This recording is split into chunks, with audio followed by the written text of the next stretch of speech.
cadre du renforcement de la diplomatie parlementaire entreprise avec plusieurs pays du monde, l'Assemblée nationale de la République démocratique du Congo va diligenter une mission parlementaire à Kampala, en Ouganda, du 12 au 19 novembre 2024. Le président de l'Assemblée nationale, accompagné du rapporteur Jacques Joly, a donné ses orientations et fixé les termes des références de cette mission au cours d'un échange le lundi 11 novembre 2024 avec les députés nationaux membres de cette délégation. C'est avec la bénédiction de la plénière qu'une délégation des 11 députés nationaux, conduite par l'honorable Lambert Mende Omalanga, se rendra à Kampala avec pour mission d'échanger avec les autorités parlementaires ougandaises et les groupes d'amitié RDC-Ouganda sur les renforcements de la diplomatie parlementaire constructive pour la paix entre les deux pays. Nous sommes venus rencontrer le président et les membres du bureau qui l'entouraient pour recevoir les termes de référence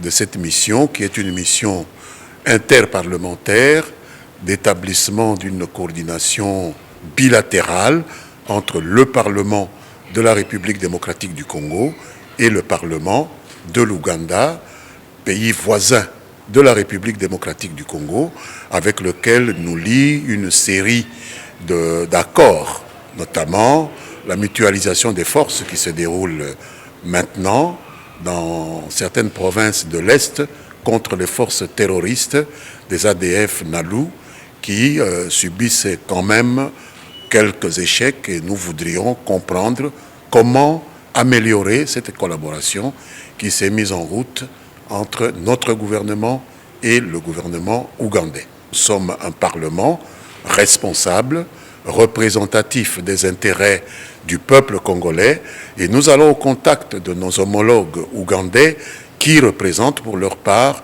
les intérêts du peuple ougandais. Il s'agit d'une mission qui vient en appui à la coopération bilatérale entre les exécutifs de ces deux pays, comme c'est fait actuellement avec plusieurs autres pays du monde. Cette initiative découle des échanges que le président de l'Assemblée nationale, le professeur Vital Kamerhe, a eu avec son homologue ougandaise, l'honorable Anita Among, à Accra, au Ghana, en marge de la deuxième assemblée générale de la conférence des présidents des parlements africains. Les deux présidents des chambres se sont convenus de renforcer la coopération parlementaire entre les chambres de deux pays en appui à la coopération bilatérale traditionnelle entre leurs deux gouvernements.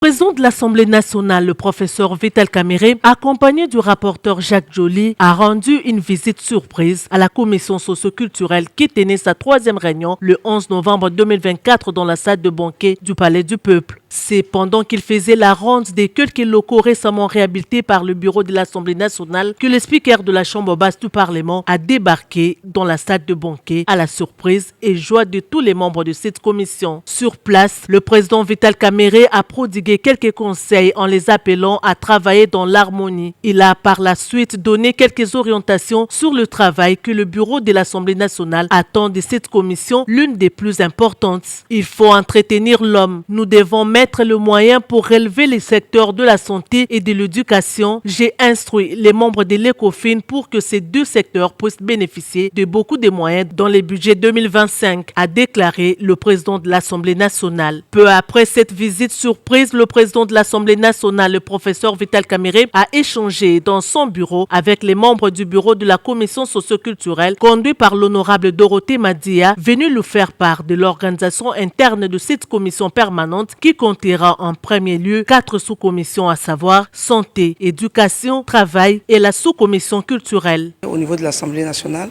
il y a des commissions qui sont des organes techniques qui aident le président ou dans le bureau de l'Assemblée dans sa charge. Et la commission est composée de sous-commissions. En ce qui concerne la commission socio-culturelle, nous avons 3 sous-commissions pour l'instant, mais au regard de l'importance de cette commission qui s'occupe de tout ce qui est social du Congolais, donc il a été question qu'on puisse élargir, donc on en aura 4.